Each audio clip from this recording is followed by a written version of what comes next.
Margaret Chen stood at her kitchen window, watching the rain streak down the glass like tears she could no longer afford to shed. The empty cabinets behind her seemed to echo with the hollow sound of her growling stomach. 3 days had passed since she or her 2 young children had eaten a proper meal, and the wedding ring on her finger felt heavier than ever before. The small apartment in downtown Portland had become a prison of poverty since her husband David's sudden death 6 months ago. A heart attack at 34 had taken him without warning, leaving Margaret with medical bills that consumed their savings and insurance money that barely covered the funeral costs. The part-time job at the local grocery store provided just enough to keep the lights on, but never enough to fill the refrigerator. 8-year-old Tommy sat on the worn couch, his school uniform hanging loose on his shrinking frame.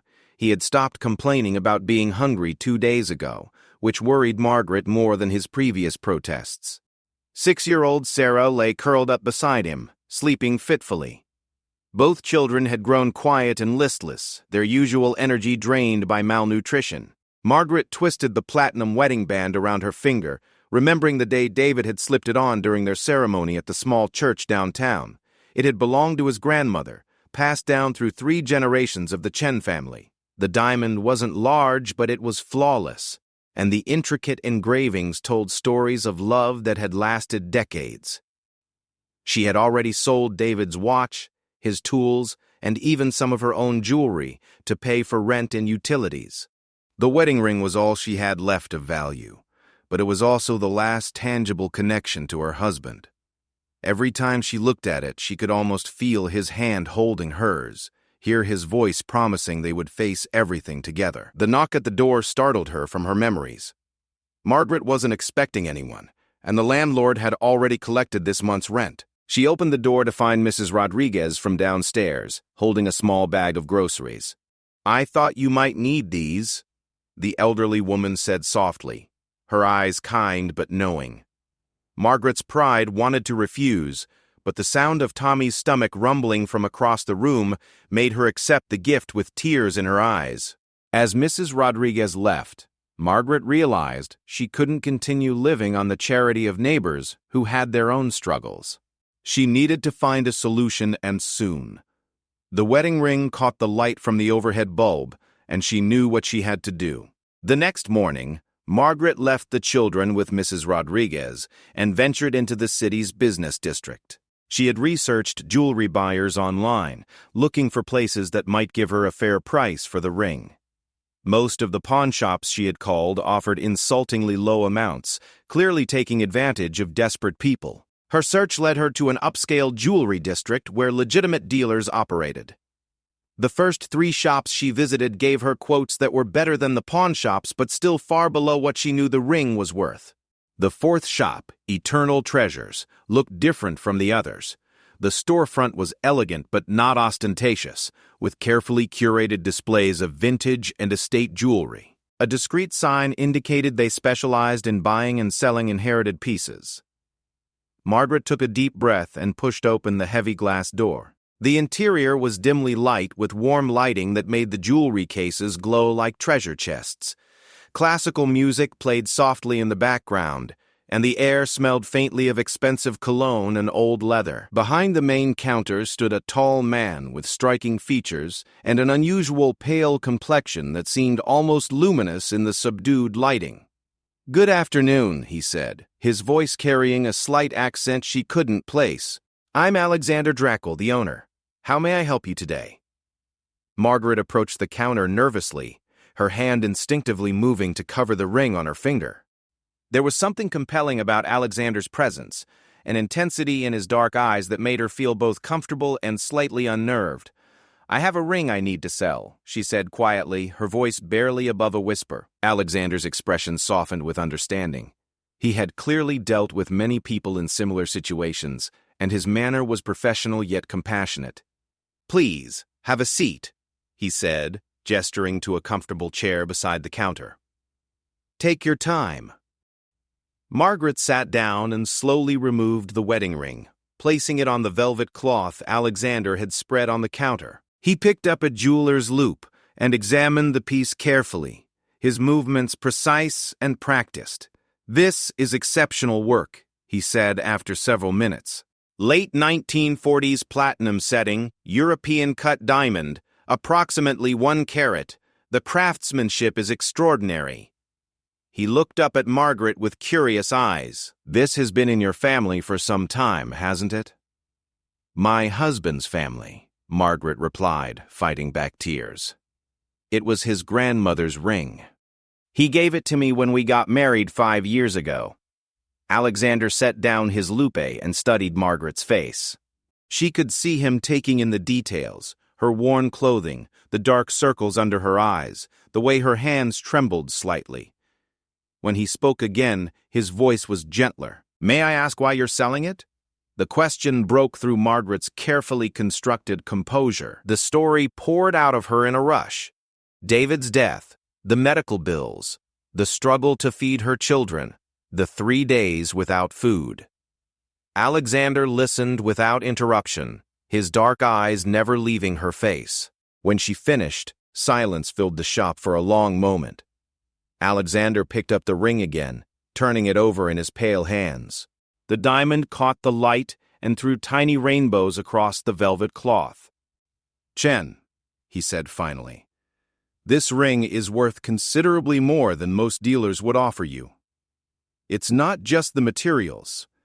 It's the history, the craftsmanship, the love that it represents." He paused, seeming to wrestle with some internal decision. "I can offer you $15,000 for it."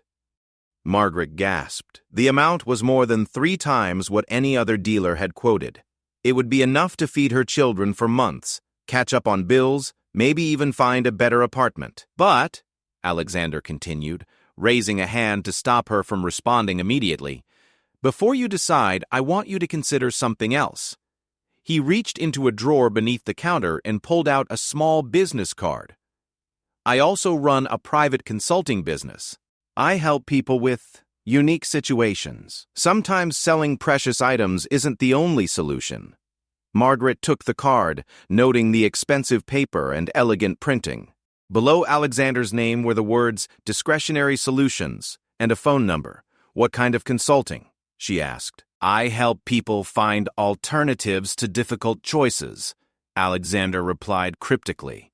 "Sometimes there are options that aren't immediately obvious. Would you be willing to discuss your situation further before making a final decision about the ring?" There was something in his tone, an undercurrent of meaning that Margaret couldn't quite grasp. But she was desperate, and $15,000 was more money than she had seen in months. More importantly, there was something about Alexander that inspired a strange sense of trust, despite his unusual appearance and mysterious manner. "I need to think about it," she said, standing up and reaching for the ring. "Of course," Alexander said, gently closing her fingers around the wedding band. "Keep this for now. Why don't you come back tomorrow evening, after you've had time to consider? Say around sunset? We can discuss all of your options then." Margaret nodded, slipping the ring back onto her finger. As she turned to leave, Alexander's voice stopped her. "Mrs. Chen, make sure you and your children eat something tonight. There's a small cafe 2 blocks from here called Luna's. Tell them Alexander sent you. They'll take care of you."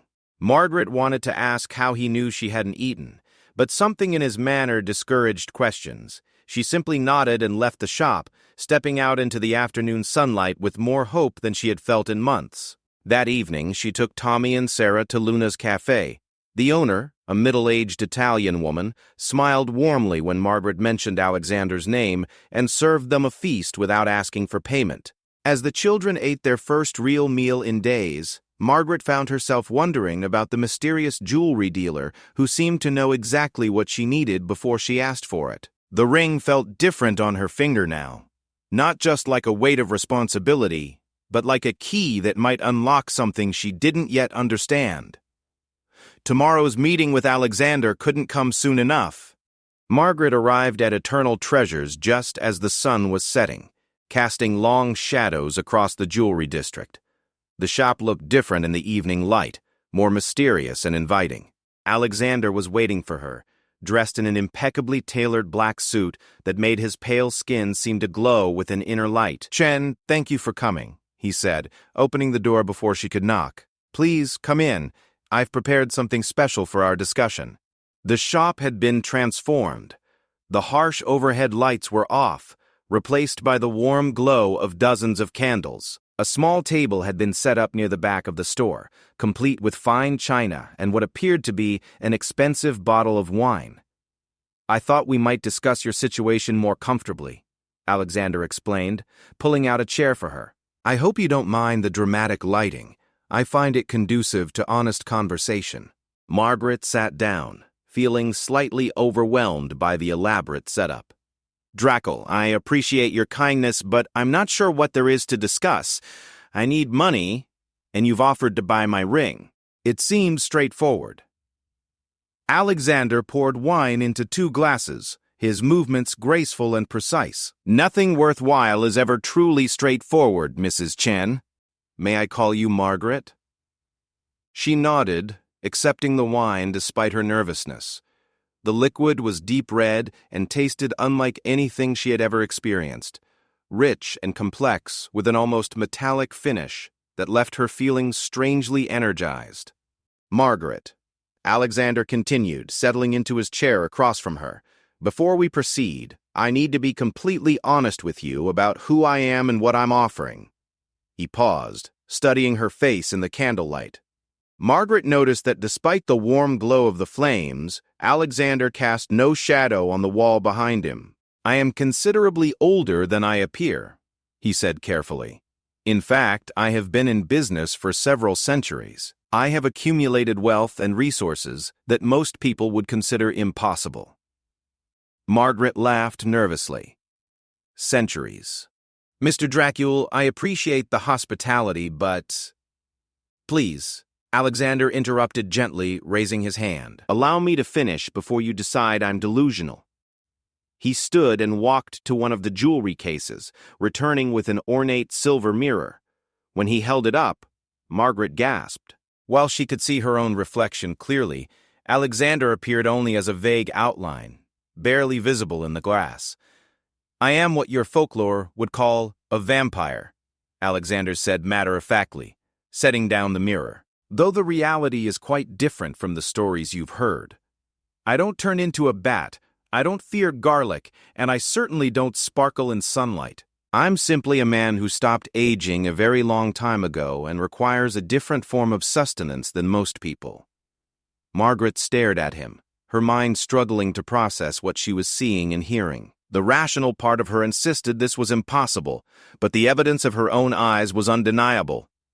More importantly, some deep instinct told her that Alexander was telling the truth. "You're serious," she said slowly.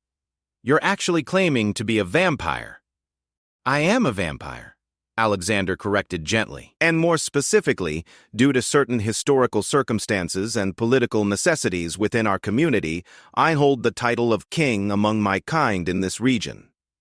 Margaret took another sip of wine, surprised to find her hands weren't shaking. "And you're telling me this because?" "Because what I'm about to propose requires complete honesty between us," Alexander replied. "I could have simply bought your ring and sent you on your way. But your story touched something in me that I thought had been lost centuries ago. You remind me of someone I once knew, someone I failed to help when she needed it most." He moved to another case and retrieved a small portrait in an antique frame. The painting showed a young woman with dark hair and kind eyes, dressed in clothing from perhaps the 1800s. The resemblance to Margaret was striking. "Her name was Elena," Alexander said softly. "She lived in a small village in Romania in 1847. She was a widow with 2 children, struggling to survive after her husband died in the war. I was different then. Crueler, more concerned with my own needs than the suffering of mortals." Margaret studied the portrait, feeling an inexplicable connection to the painted woman. What happened to her? "She starved," Alexander said simply. "She came to me for help, offering the only thing of value she had, her grandmother's necklace. I bought it for a fraction of its worth and thought nothing more of it. I found her body 3 days later, along with her children. They had been dead for days. The weight of his words settled over the shop like a shroud. Margaret could see genuine pain in Alexander's dark eyes, grief that looked fresh despite being over a century old. "I've regretted that moment every day since," Alexander continued. "Not just because of the waste of 3 beautiful lives, but because I realized I had become exactly the kind of monster the stories claimed I was. Not because I drank blood, but because I had lost my humanity." He returned the portrait to its case and sat back down across from Margaret. "I've spent the last 150 years trying to atone for that failure. I use my resources to help people in situations like yours, people who have exhausted their conventional options." "And what exactly are you proposing?" Margaret asked, though she wasn't sure she wanted to know the answer. Alexander leaned forward, his intense gaze holding hers. "I want to offer you a choice, Margaret.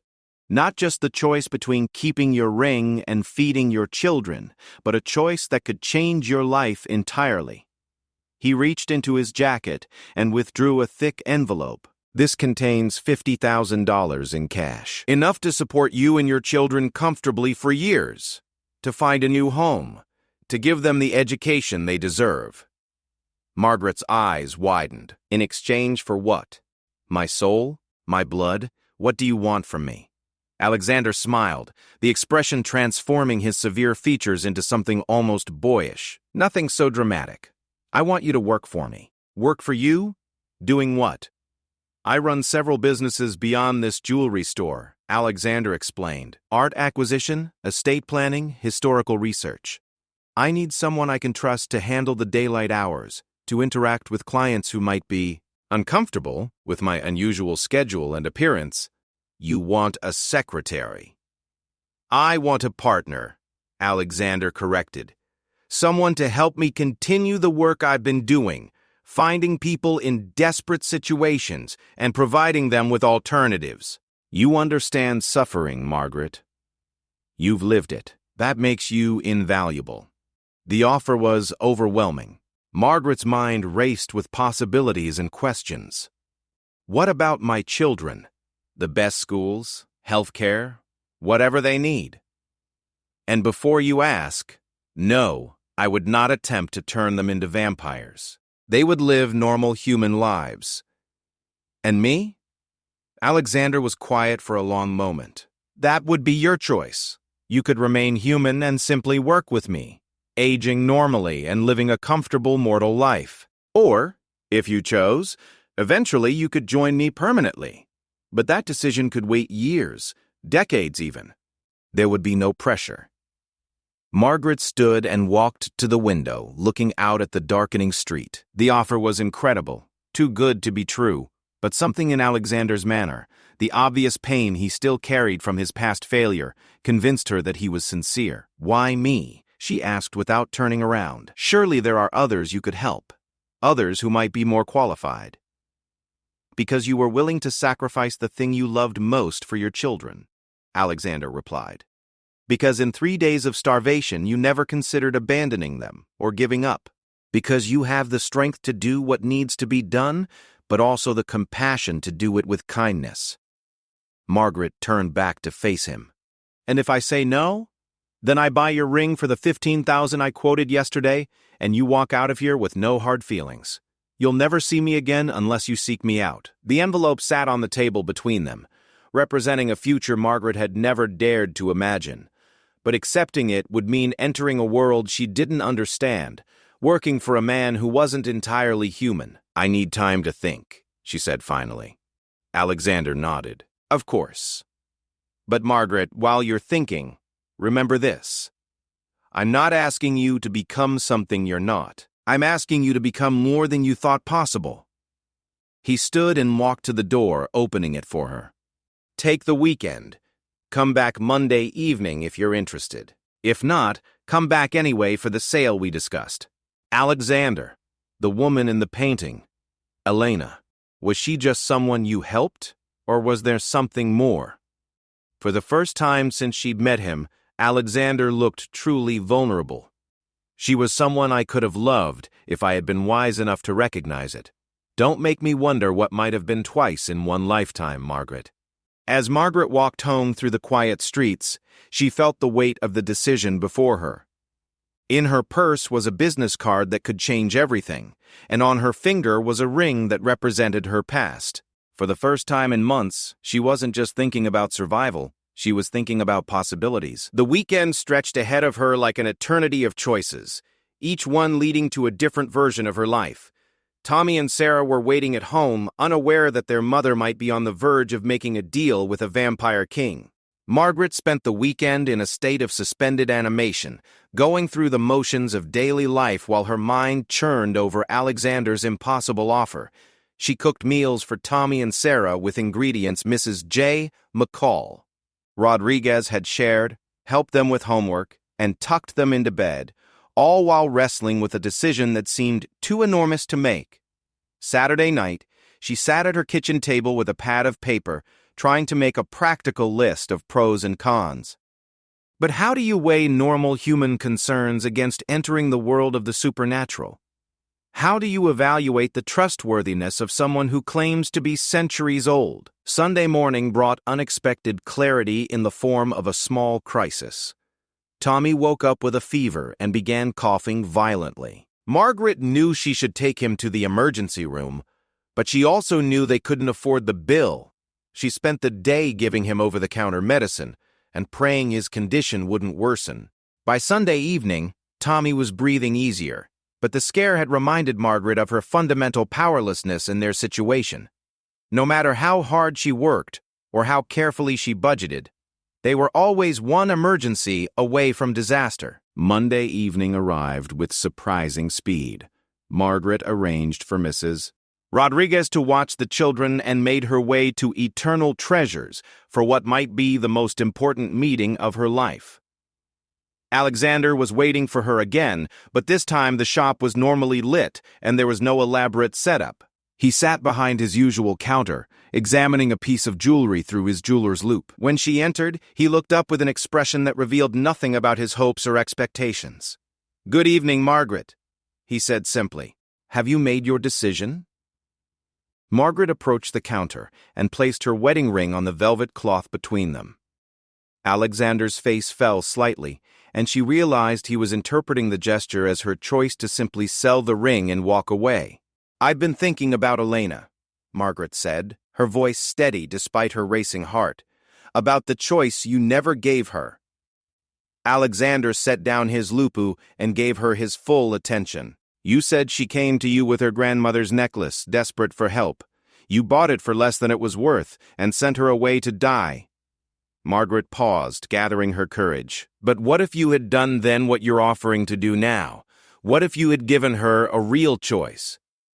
"She would have lived," Alexander said quietly. "Her children would have grown up. She might have," he trailed off, unable to finish the thought. "She might have become the partner you needed then, the way you need one now," Margaret completed. "You're not just offering me a job, Alexander. You're offering me the chance to help you save other people like Elena. Like me."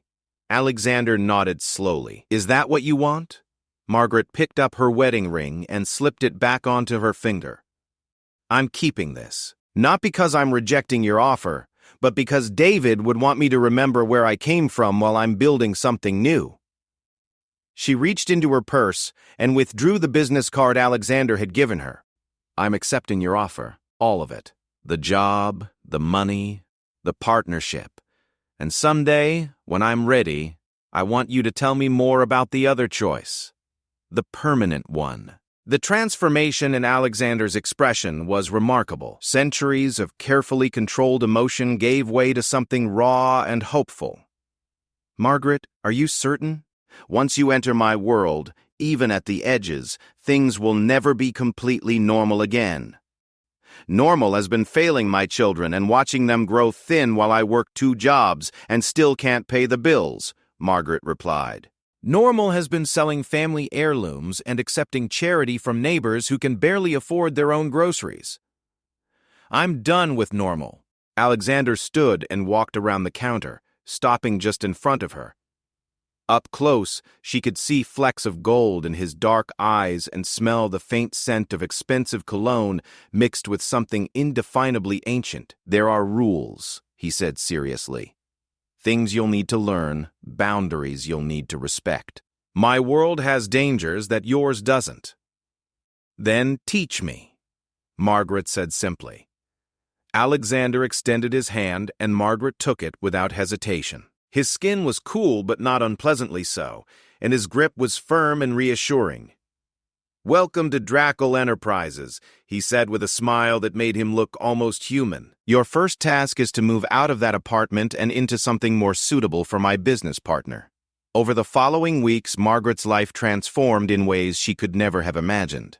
Alexander provided her with a beautiful townhouse in one of Portland's most desirable neighborhoods, complete with excellent schools for Tommy and Sarah.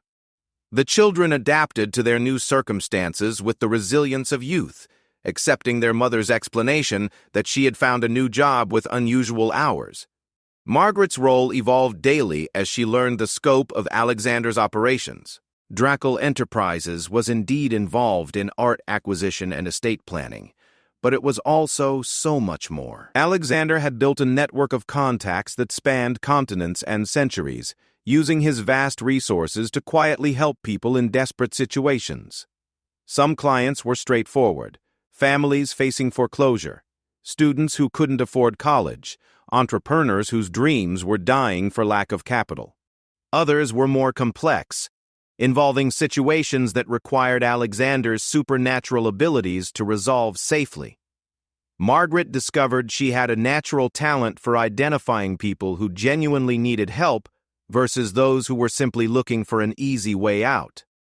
Her own experience with desperation had given her an intuitive understanding of authentic suffering. 3 months after she started working with Alexander, they received a case that tested everything she had learned. A young mother named Jessica Williams had contacted them through a referral from one of their previous clients. She was hiding from an abusive ex-husband who had threatened to kill her and take their daughter if she ever tried to leave him. The legal system had failed Jessica. Despite documented evidence of abuse, her ex-husband's wealthy family had hired expensive lawyers who had manipulated the custody arrangements in his favor. Jessica was supposed to return their 5-year-old daughter to him that weekend, but she knew it might be the last time she saw the child alive. This is exactly the kind of situation Elena might have faced, Alexander told Margaret as they reviewed Jessica's file in his office. Trapped by systems that don't protect the vulnerable, with no one willing to take risks to help her. Margaret studied the photographs Jessica had provided, bruises documenting years of violence, medical records from emergency room visits, police reports that went nowhere.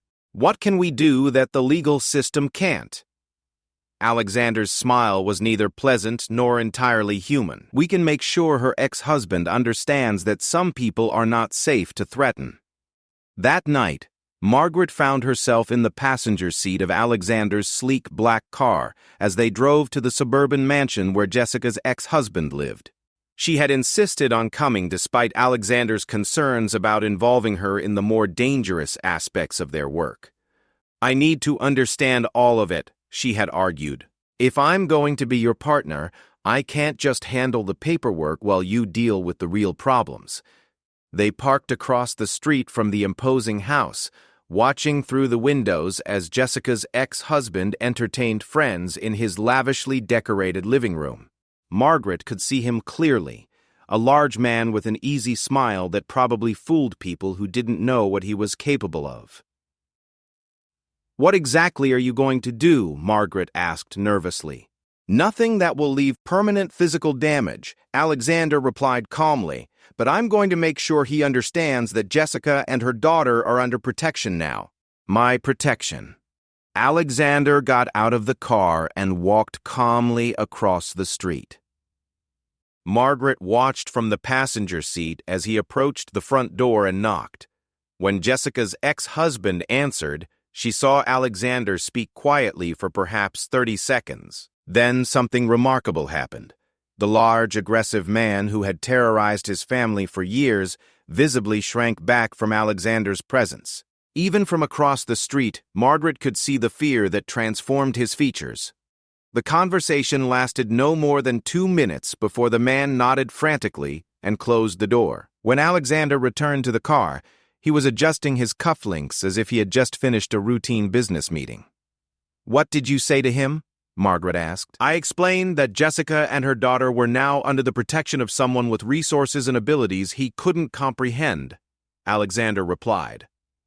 "I also demonstrated just enough of those abilities to make the threat credible. He'll just leave them alone now?" Alexander started the car and pulled away from the curb. "Men like him are bullies, Margaret. They prey on people they perceive as weaker and unprotected. When they encounter something genuinely dangerous, something that could destroy them without effort, they tend to find easier targets." The next morning, Jessica called to report that her ex-husband's lawyer had contacted her with a new custody agreement that gave her full custody of their daughter.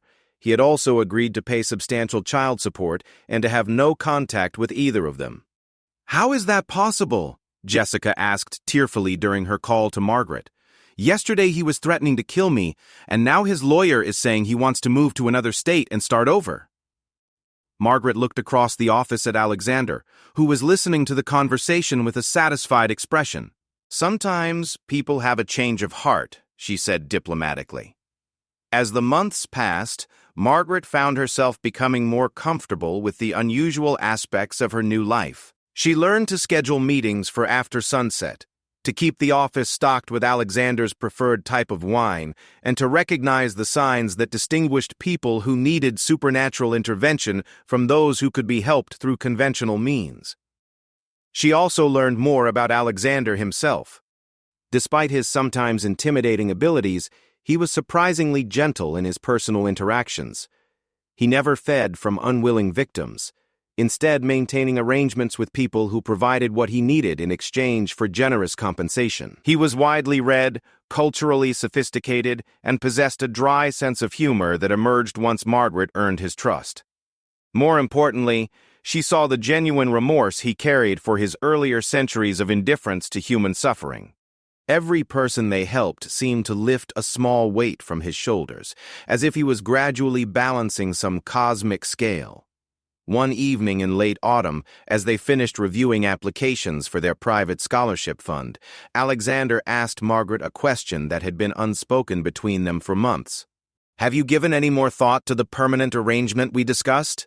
Margaret had been expecting this conversation, though she wasn't sure she was ready for it.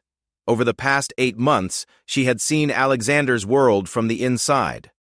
She understood the advantages it would offer: unlimited time to help people, resources that never ran out, the ability to make real differences in ways that normal humans couldn't. She also understood the costs. She would outlive her children, watch them age and die while she remained young. She would have to give up many of the simple pleasures of human life. She would be forever changed into something that was no longer entirely human. "I've been thinking about it," she said carefully, "but I'm not ready yet. Tommy and Sarah need their mother to be human for now. They need normal things like birthday parties and school plays and bedtime stories." Alexander nodded understandingly. "There's no pressure, Margaret. That choice will always be available to you." "What about you?" Margaret asked. "Are you lonely, being the only one of your kind in our partnership?" Alexander considered the question carefully. "I was lonely for many centuries before you came along. Now I have something I haven't had since Elena died. I have hope." Margaret reached across the desk and took his cool hand in her warm one. "Then let's keep building something worth hoping for." That night, as Margaret tucked her children into their beds in the beautiful home Alexander had provided, she realized that the desperate woman who had walked into Eternal Treasures with a wedding ring to sell had been transformed into someone she barely recognized. She was still Margaret Chen, still a widow and a mother, but she was also something more. She was a partner to a vampire king, a guardian for people who had nowhere else to turn, and proof that sometimes the most impossible choices lead to the most extraordinary lives. The wedding ring still gleamed on her finger, but now it represented not just her past with David, but her commitment to building a future that honored his memory by helping others the way Alexander had helped her. Outside her window, the lights of Portland twinkled like earthbound stars, and Margaret knew that somewhere in those lights were people like the woman she used to be, desperate, frightened, and convinced they were out of options. Tomorrow, she and Alexander would continue their work of proving them wrong, one impossible choice at a time.